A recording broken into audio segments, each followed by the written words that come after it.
Good afternoon and welcome to the 7th flight test of Starship. It is currently 4:03 p.m. Central Time here at Starbase, Texas, and it is a beautiful and breezy afternoon for another flight around the world.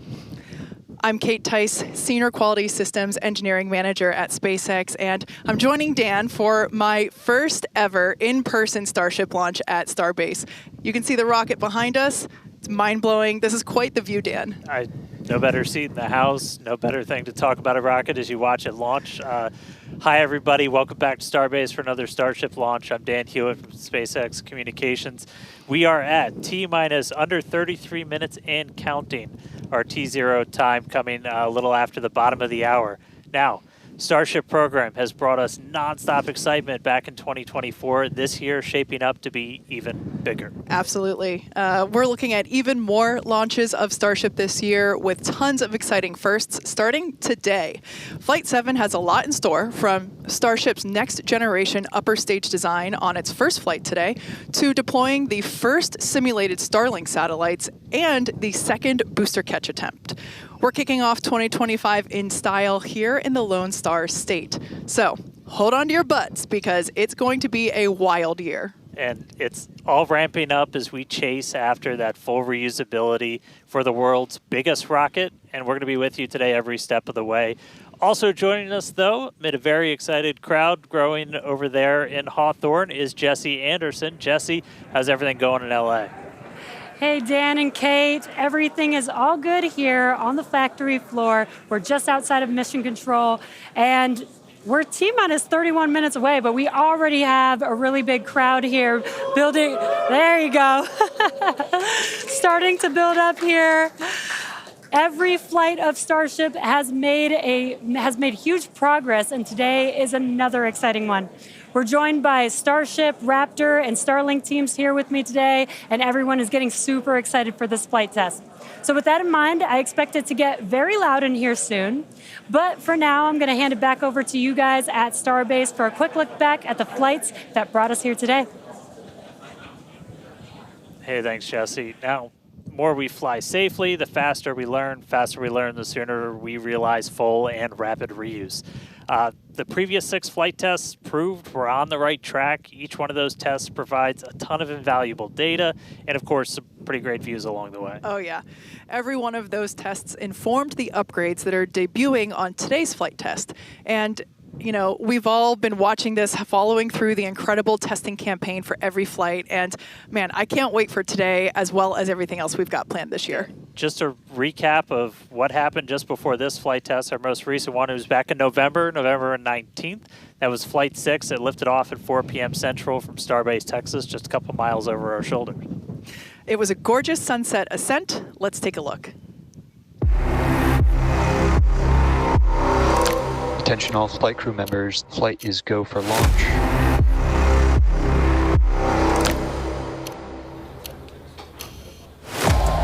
It's been just over a month since Flight 5. Goal is to get that turnaround time down to hours.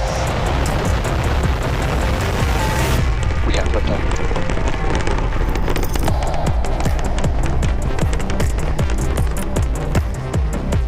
Stage separation. 30 seconds, no catch decision. Booster offshore diverge.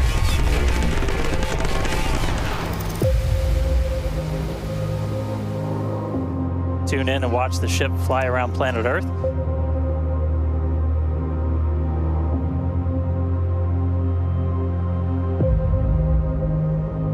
Relay demo startup. And shutdown. Starship is at 100 kilometers altitude. Flaps now have control of the vehicle.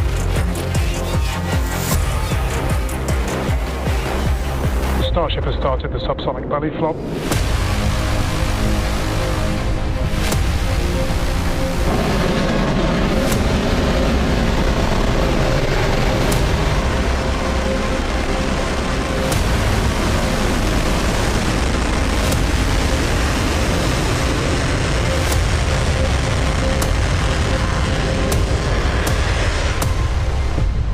Starship has landed. All right, now today's flight test is going to look pretty similar profile-wise to that last one and honestly the last couple. So everything starts off, as always, with liftoff. The Super Heavy igniting those 33 Raptor engines. Super Heavy going to power us through that initial ascent, get Starship on its way to space before we get to the hot stage maneuver. Exactly. The ship will then ignite engines while it's still attached to the booster. That will allow us to separate the two stages. That booster will leave a few engines on for that flip and return back here to Starbase for a catch at the launch tower. And while booster catch is blowing our minds, ship keeps going all the way to space, gets into its suborbital trajectory. Got a couple on-orbit things. We're going to deploy our first test satellites, also going to relight a Raptor engine while in space. That all sets us up then for re-entry. As we have seen on the previous flights, courtesy of Starlink, that re-entry period gives us such gorgeous views. It's like, just a rainbow flow of colors as the ship re-enters the Earth's atmosphere. The ship will relight its engines, perform a flip maneuver for a soft water landing in our targeted location in the Indian Ocean. And that will once again be daylight given our later launch window. So today's flight test will be launching the next generation of Starship. It'll attempt the first payload deployment test, fly multiple re-entry experiments geared toward ship catch and reuse, and of course, the launch and return of the Super Heavy booster back to the launch site right there behind us. Yeah, that's going to be amazing, but ship, kind of the star of the show for a lot of stuff today. A huge block of upgrades to Starship's upper stage are debuting on this flight test, adding more capability. We'll start off up top. Those forward flaps got a redesign. They shrunk in size. We shifted them towards the top of the vehicle, away from the heat shield. That's going to make it significantly less exposed to re-entry heating. And then Starship itself, we made it about 2 meters taller.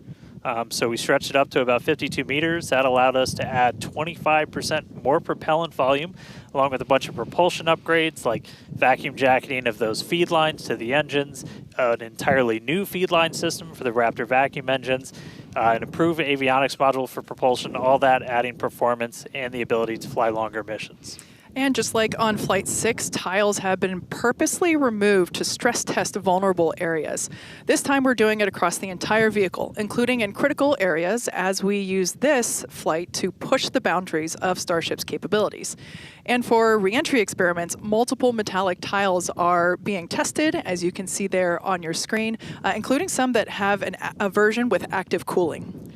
Then the vehicle's avionics, its brains, got a complete redesign. Some of the new things, we've got 4 of these upgraded Starlink terminals that combine Starlink, global navigation, and RF communications into a single unit. And then on the sides of the vehicle, we have these catch fittings. They're non-structural, but we're going to be able to see how they perform thermally during re-entry. We also smoothed part of that tile line to address some hot spots that we saw during entry on the last flight. Now, the ship and the booster, they weren't the only thing to get some upgrades. On the ground side, several radar sensors will be tested on the tower catch arms as we experiment with additional ways to measure distance between the arms and the vehicle while we prepare for ship catch. Now, this is just a handful of the many upgrades included on this flight that make this the most capable Starship that we've flown so far. And then something really cool has me super excited. We're going to be deploying 10 Starlink simulators that are similar in size to our next generation Starlink satellites.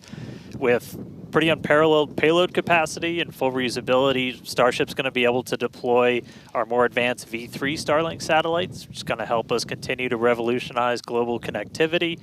Each of those Starlink V3 launches on Starship is going to add about 60 terabits per second of capacity to the Starlink network. And that alone is that's more than 20 times the capacity we're getting with every V2 Mini flight on a Falcon 9 right now. That just helps further Starlink's impact in the coming years as we expand access to high-speed internet all around the world and eventually beyond. And those Starlink simulators are going to be on the same suborbital trajectory as Starship, and they're expected to demise upon entry. Starship itself, its trajectory looks very similar to all of our last several flights, suborbital, splashdown targeted into the Indian Ocean, a couple hundred miles off the western coast of Australia. And then the other on-orbit thing we're doing is going to be relighting a single Raptor engine while in space. We knocked that out last time. V2 ship, new propellant system. Let's do it again on this one. Ship's going to be busy. Now, of course, we can't forget to add that today's super heavy booster is reflying flight-proven hardware for the first time. A Raptor engine that flew on the booster that was caught during Starship's 5th flight test. You can see it there on your screen. This flight-proven engine, we've got Raptor 314 there, hence why there's a piece of pie on this nozzle. Maybe we can get that image rotated so you can see it a little bit better. Yep, there we go. If you didn't already know, we like our jokes around here.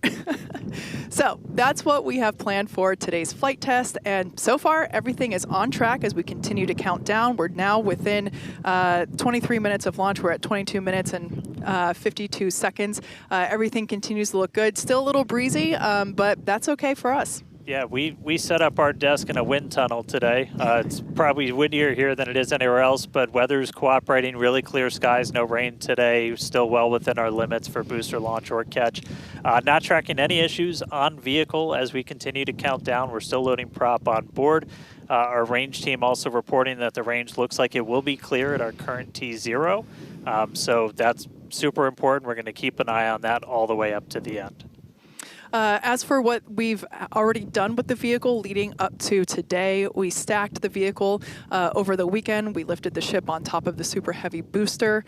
Hours ago, we cleared the site of all personnel. And of course, our flight controllers came on console, some of them sitting in the building behind Dan and I. And as Dan mentioned, the range team was deployed. They are standing by in the Gulf to make sure that the booster has a clear to return back to here at the launch tower, but also they are located in the Indian Ocean, standing by to make sure that the targeted landing zone for the ship is also clear as well. And then we knock out a whole bunch of things in the hours before launch. We do an alignment on all the guidance, navigation, and control. We did tank purges, pressure checkouts, make sure we were ready for prop load, check the booster, quick disconnects, and the ship one. We demate the chopsticks. We actually do a little wiggle check on them, make sure we have control, as we're going to be using those for catch. Load up all of the hydraulics that are on the tower, and then we did the initial locks and methane chills, getting them ready for prop load. Now, speaking of prop load, we conducted the go, no-go poll for prop load at 3:30, so a little bit less than an hour ago. All was good there. Prop load is underway.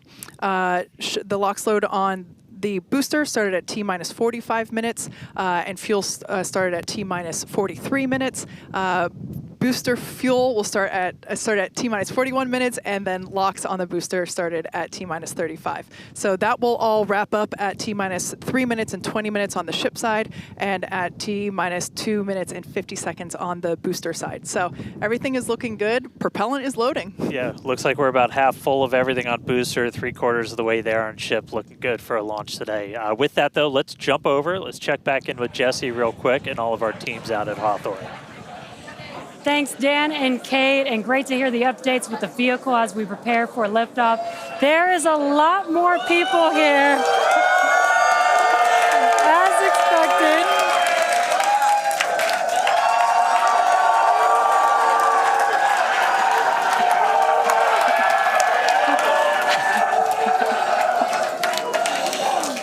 Love it.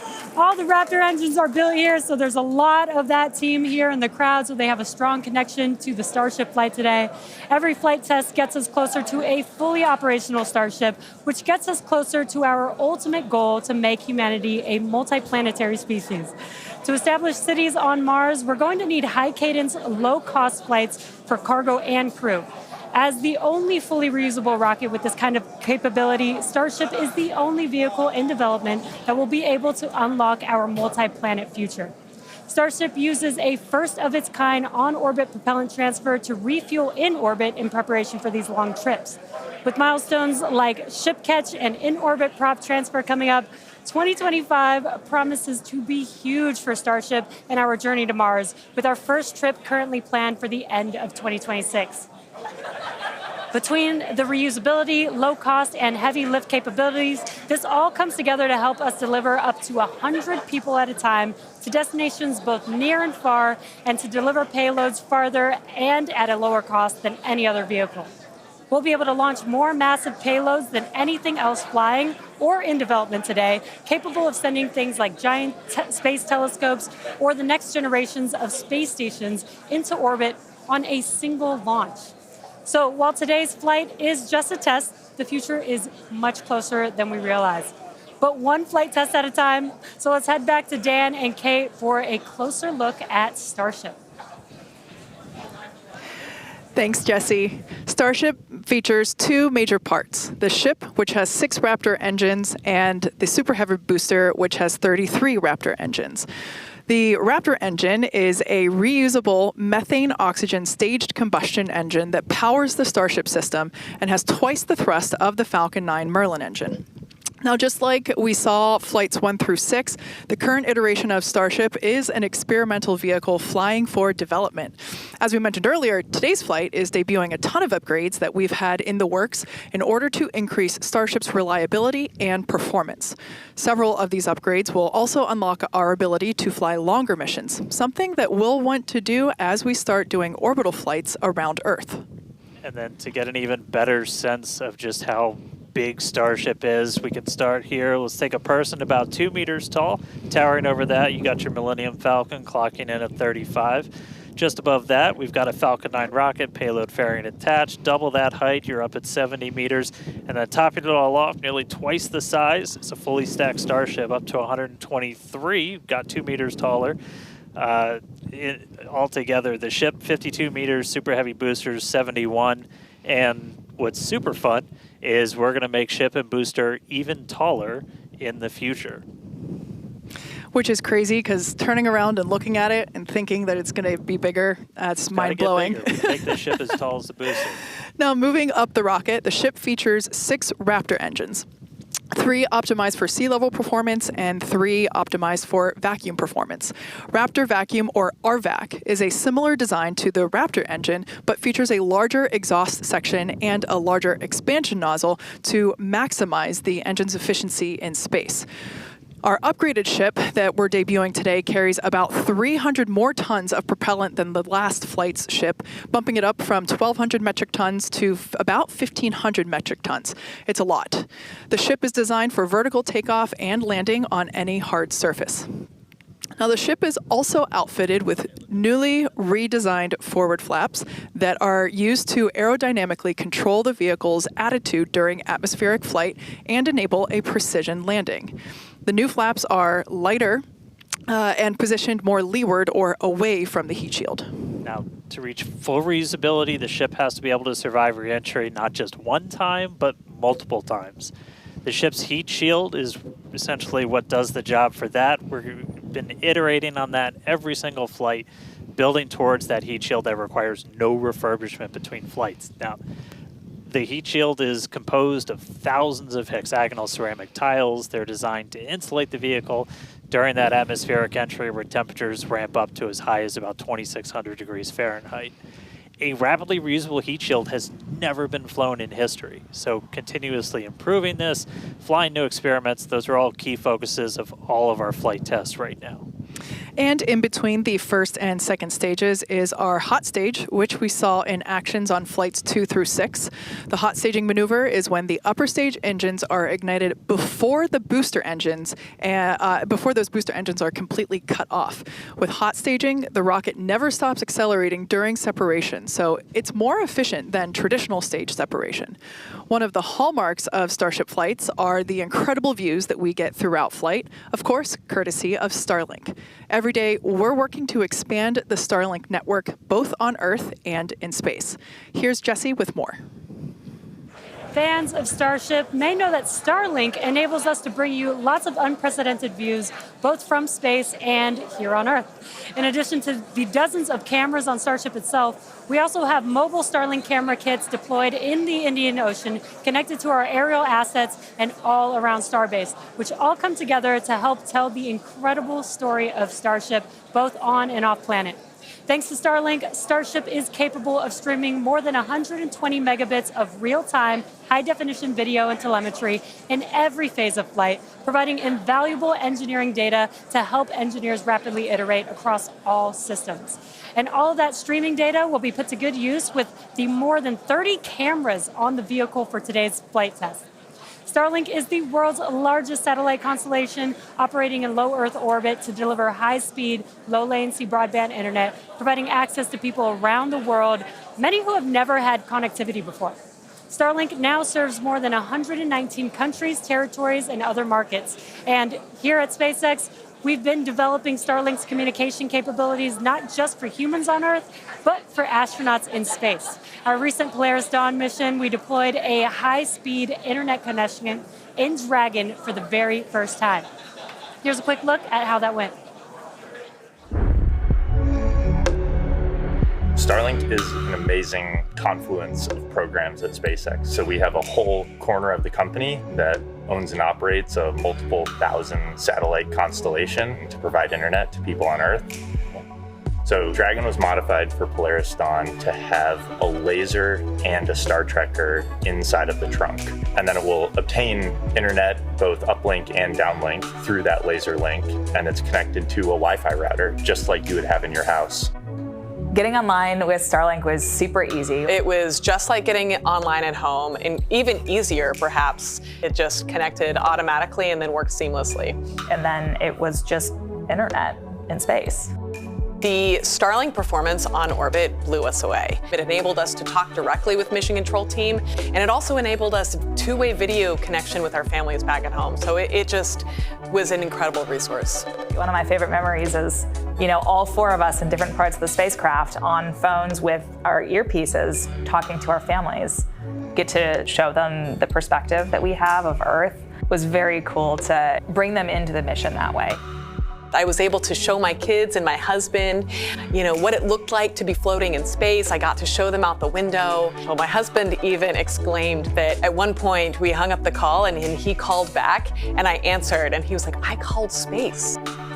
Starlink on Dragon is something that we want to include because we have this company within SpaceX that has space-based internet. So what not a better way to test space-based internet in space?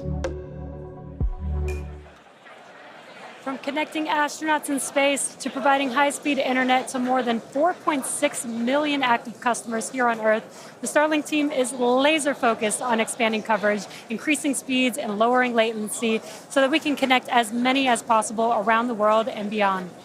Last year, we activated Starlink in 27 new markets and are now covering a global area home to 2.8 billion people, including those who live in some of the most remote places on Earth. To meet the growing global demand for high-speed internet, SpaceX opened a new 700,000 square foot factory in Bastrop, Texas, and introduced Starlink Mini as well as an upgraded version of the Starlink Standard Kit. The SpaceX team also achieved an unprecedented launch cadence, conducting 134 Falcon launches, with 89 dedicated to expanding the Starlink constellation. With each launch, Starlink adds more capacity to the constellation and continues to expand its coverage, connecting even more people in underserved and hardest to reach areas of the globe. Now, while our mission to connect the unconnected is far from complete, you can check out some of the Starlink team's highlights from 2024 and learn more about how our customers are furthering Starlink's impact around the world at starlink.com/stories. And a little bit closer to home, we do have a few updates for those impacted by the fires here in Southern California. So far, the Starlink team has provided about 1,350 free kits to fire departments and other disaster response organizations from down in Orange County all the way up to Malibu. That is in addition to applying free Starlink service for thousands of customers impacted by the fires all across the Los Angeles area. And just as critically, since enabling our direct-to-cell satellites with T-Mobile, more than 120,000 text messages have been sent, allowing those in impacted areas to reach loved ones, text 911, or receive emergency alerts. I've never been prouder to be an employee at SpaceX for moments like that where we can help the people and community around us. Make sure to follow @Starlink on X for updates as we continue to work with local response teams, and check out starlink.com/LA wildfires. for more information on these efforts. But back to today's flight test, one of our objectives is to return the booster to the launch site where it will be caught by the tower as we did on flight test 5. So let's head back to Dan and Kate for a catch primer. Thanks, Jesse. We are now T-minus 8 minutes and 40 seconds until liftoff. Flight controllers on console there in the building just behind Dan and I. You can actually see the rocket in the distance at the pad 6 miles away. Our excitement is growing. I already am not sure if I'm going to be able to remain coherent after witnessing this, so looking forward to it. You'll be all right. You'll be all right. Just a quick status check. The ship fully loaded in its main tanks on LOX and fuel. We're going to load the header tanks, and booster is going to be closing out real soon as well. Let's talk about that second catch attempt, though. So we're going to use the tower's 2 gigantic robotic arms, call them the chopsticks, same thing we used to stack Starship onto Super Heavy for all the integration ahead of a flight, and that's what we used to catch by moving stuff like landing legs from the booster to the ground side. It's a lighter booster, means you can carry more into space.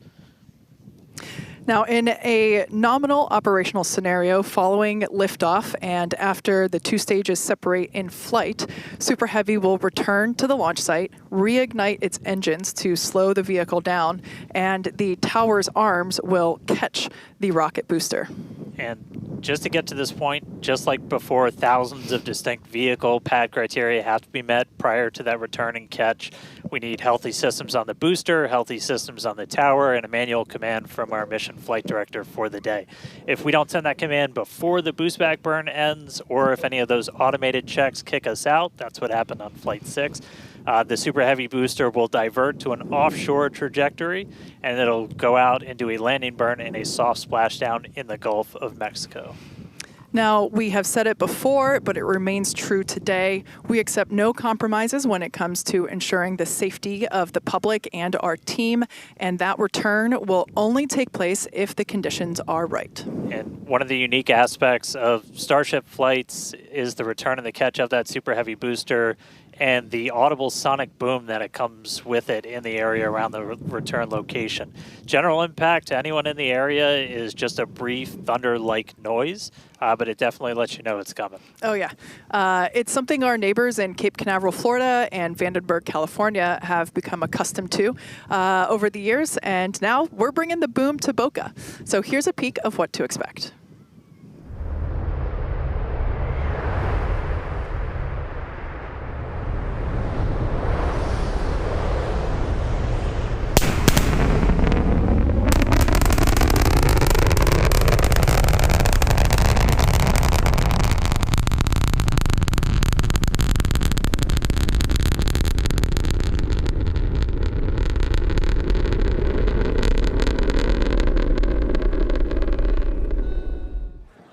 As I mentioned earlier, we have Starship, Raptor, and Starlink employees here fully invested in this flight test.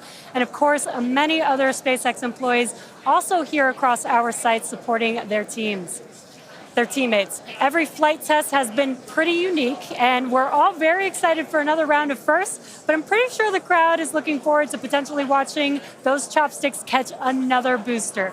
So let's see how excited they are today.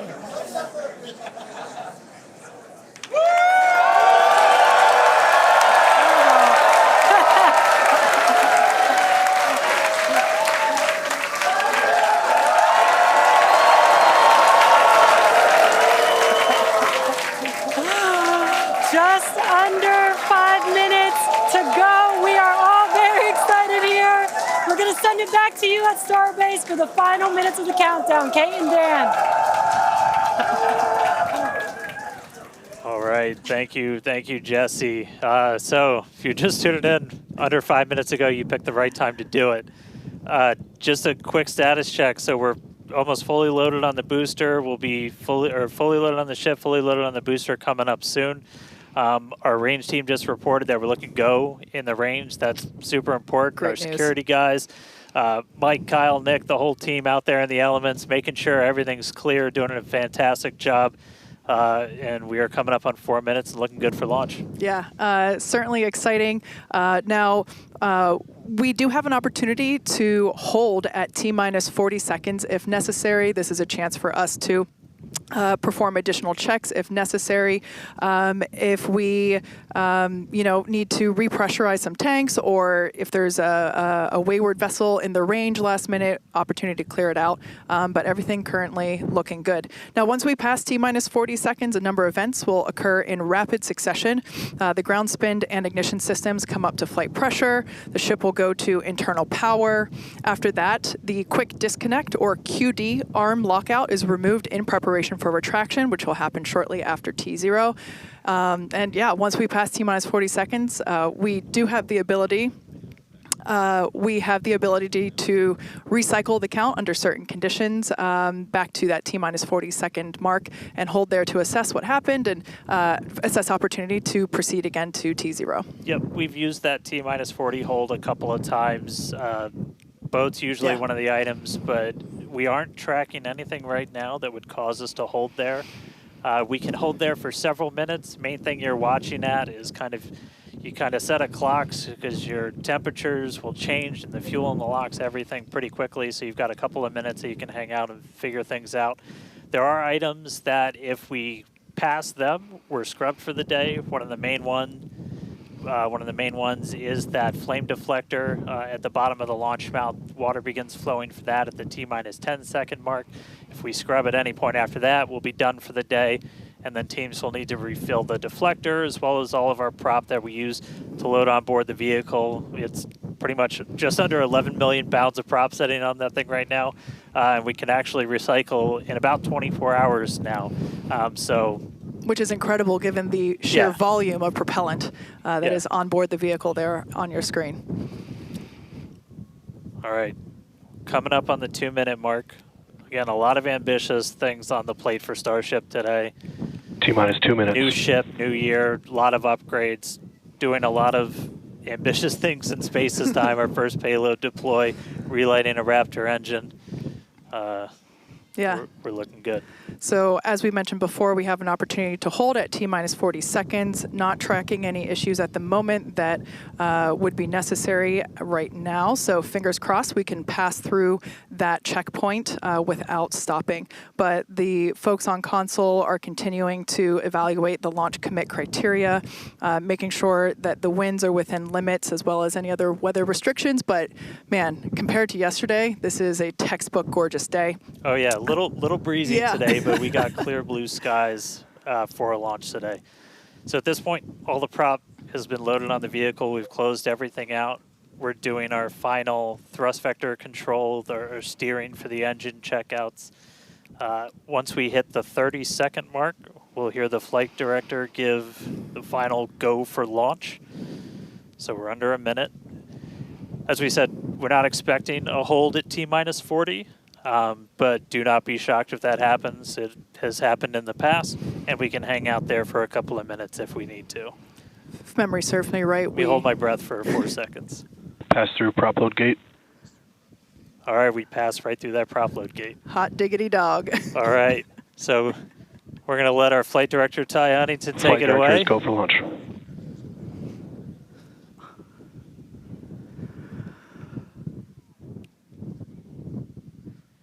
And 20 seconds.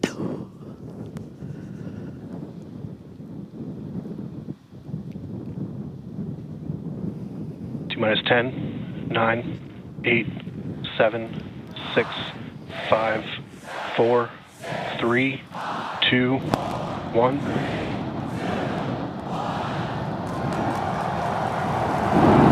We have liftoff.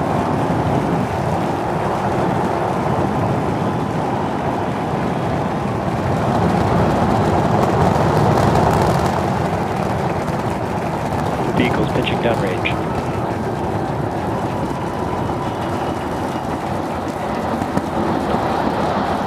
Booster chamber pressure is nominal.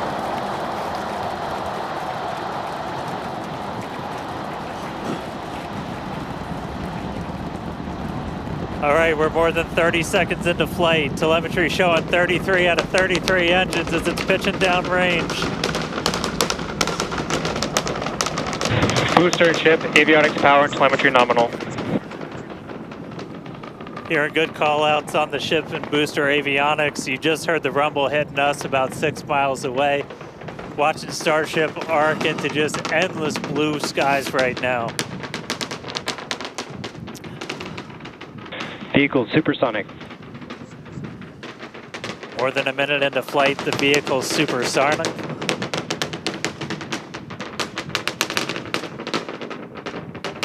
Max Q. So we just passed through max Q. That's the greatest stress the vehicle's going to experience on the way uphill.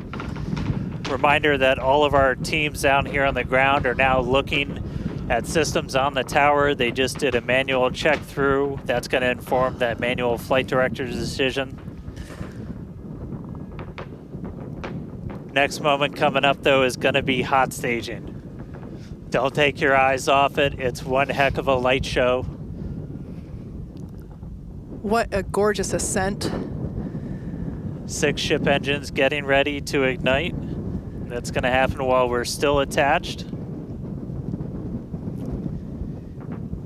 We can still see the ship's engines from the ground.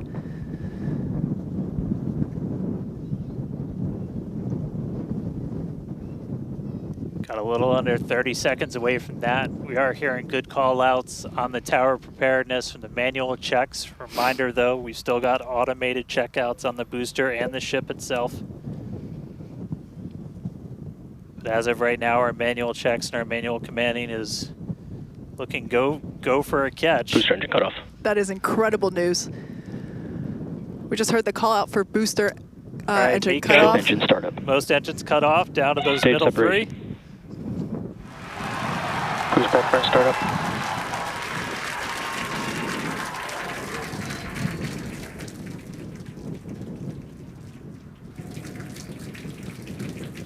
All right, hot stage chamber confirmed. pressure We've is got a nominal. booster hopefully on our way back to us, and a ship now making its ascent burn into space. How's it going in Hawthorne, Jesse? It's great over here. You can hear the crowd screaming for every milestone. The booster is now making its way back down to Earth. Looks like we have 12 of those 13 engines ignited. We're using the engines that actually gimbal. We are go for booster return. An excellent call out there. We are go for booster Ship return. avionics, power and telemetry nominal.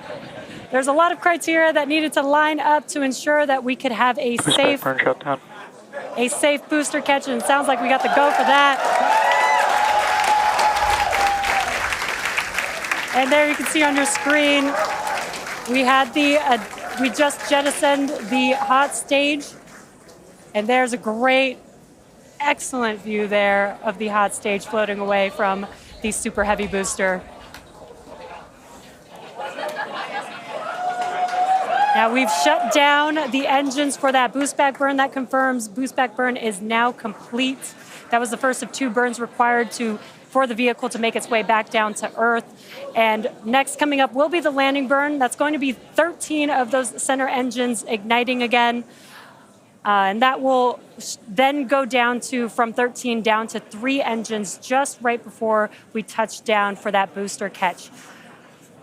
Now, reminder, our stage 1 objectives are to have a controlled ascent, stage separation, as well as a controlled boost back burn and hot stage as well. So we're looking good for that so far. Some great views there from the ship of Earth. That looks incredible.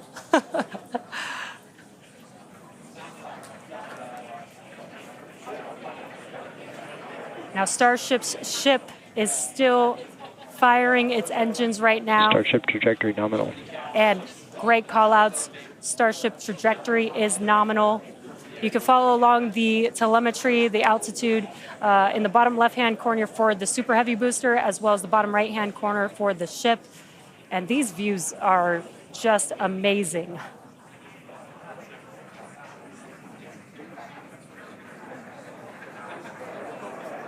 Again, the booster is currently making its way back to the tower today. So we're looking forward to a booster catch with the chopsticks. And in the meantime, you can see those grid fins there, helping to control the vehicle and guide it back to its landing site. Booster FTS is saved. Now with that, we're going to hand it back. How's it going over there, Dan and Kate?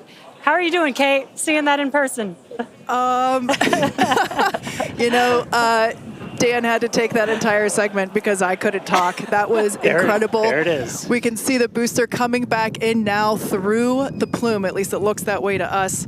It's incredible that it basically returns. It looks like a speeding, just like this silver flare coming back to the. Once again, we are standing by for attempting to catch the booster at the tower. This would be the second tower catch. Booster landing burn.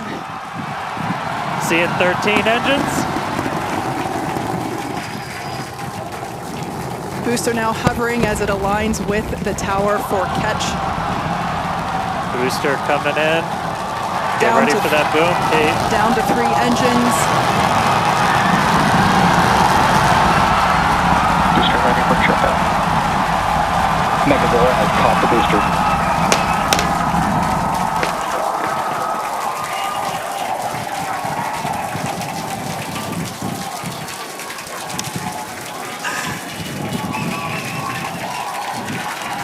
You heard it here, Megzilla has caught the booster. Once again, for the second time, a successful catch by the launch tower. This is the same tower, the launch pad, where that booster took off from just 7.5 minutes ago. Great view from the chopstick arms, looking at those hypersonic grid fins that steer the booster for that precision landing. It almost looks like it's flapping its wings. Yeah, you can see just how small that catch fitting is too on something that's just so massive. That was absolutely insane. Meanwhile, we're not done, but wait, there's more. Wow, that is just absolutely stunning. And this, of course, a gorgeous view there from the tower looking down at the top of the booster.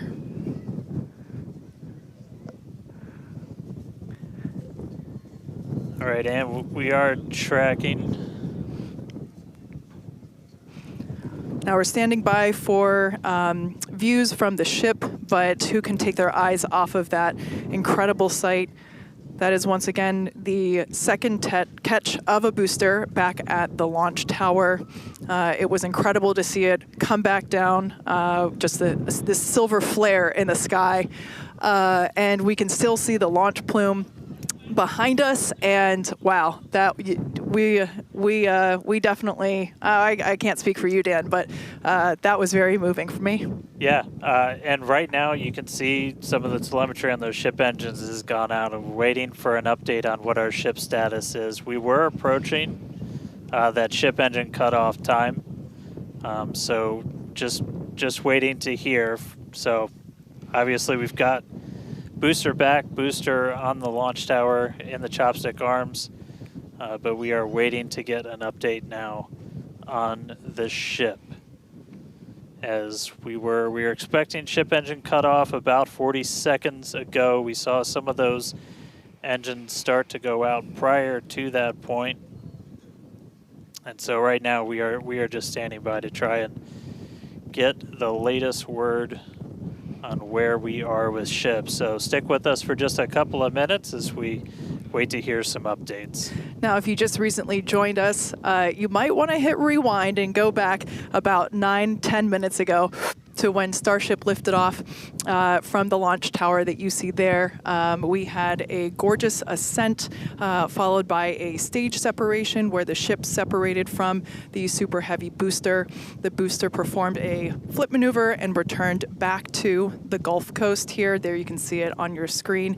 Obviously a successful catch back at the launch tower, which is something that we were all hoping to see and really couldn't ask for a more beautiful background with those blue skies and blue water there.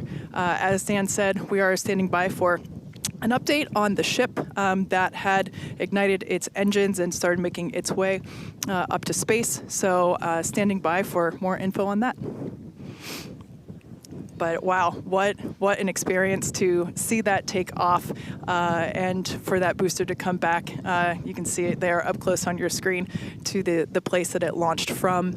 Once again, there were thousands of catch commit criteria, which is basically just all the things that we have to assess and evaluate and basically make sure that they are make sure that everything is clear and acceptable conditions, both on the vehicle side as well as the tower side, in order to enable that catch. So obviously from the last two flights that we have done, where the Flight 6 we attempted but had to divert into the ocean, and then on Flight 5 we did have the first ever successful catch of the booster. We used the learnings of those two flights to hone in that catch commit criteria, and we saw success today, which is pretty awesome. Yeah. And just a quick status check. So we currently do not have comms with the ship. So trying to figure out exactly when that happened and exactly what happened. So obviously the flight controllers right now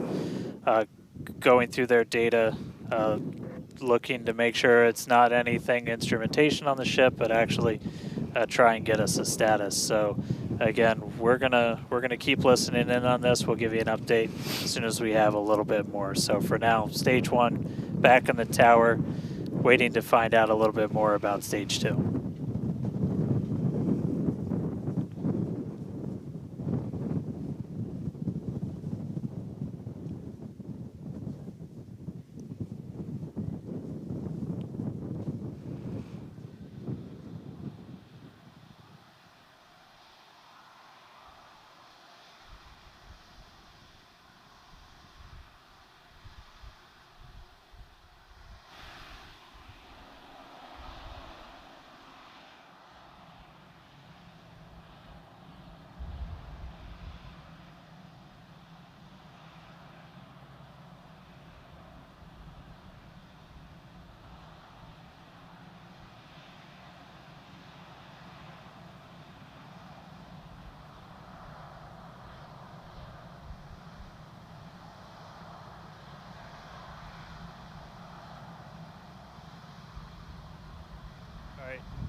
So if you are just tuning in, we caught a booster, but we are still waiting to find out a little bit more on the ship. So it had successfully separated. We did that hot staging maneuver. We did see all 6 of ship's engines on the way uphill during its ascent.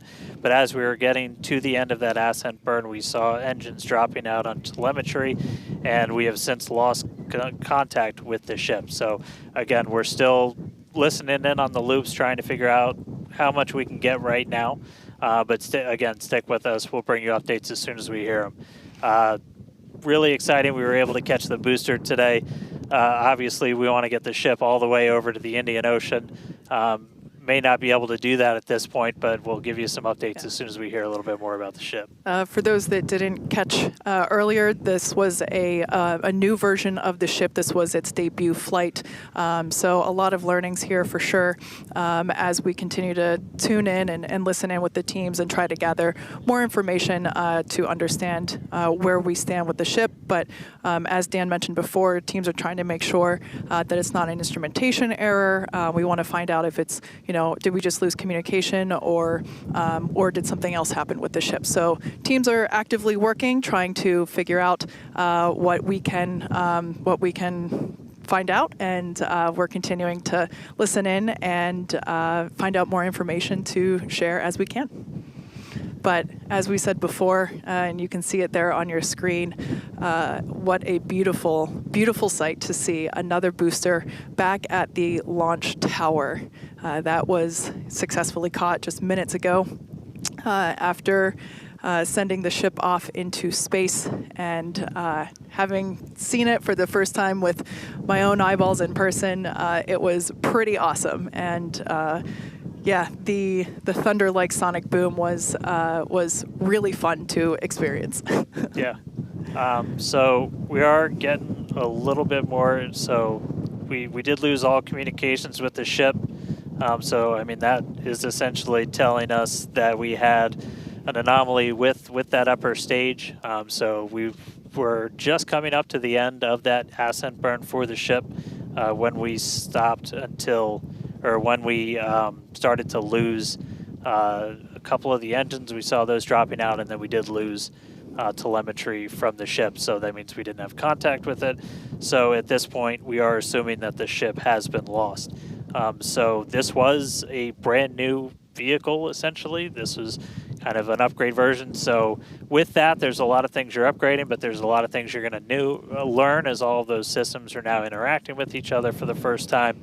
But at this point, we did lose the upper stage of the ship. So again, we're gonna listen in and try and figure out a little bit more about what happened.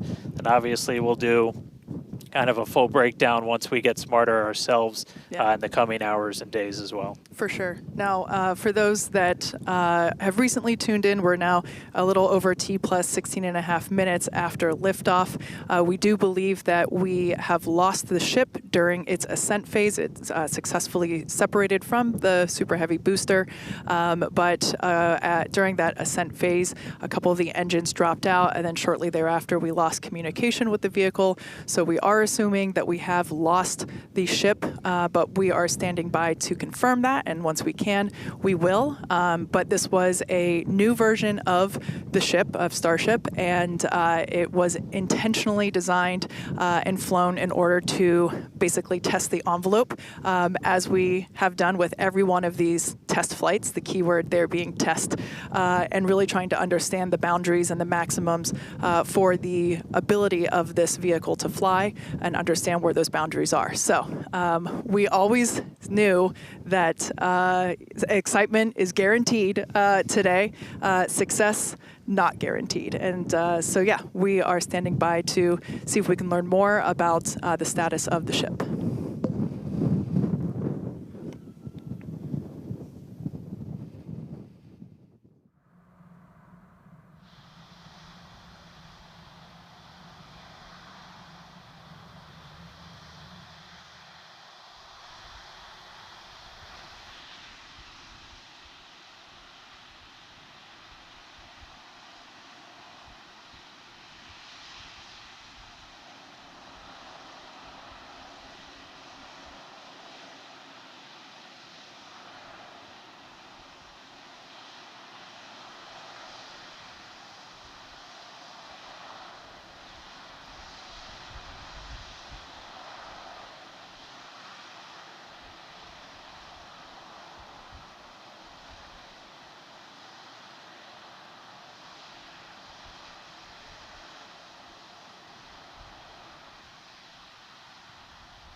Thanks, everyone, for continuing to stick around as we were checking in on the status of the ship.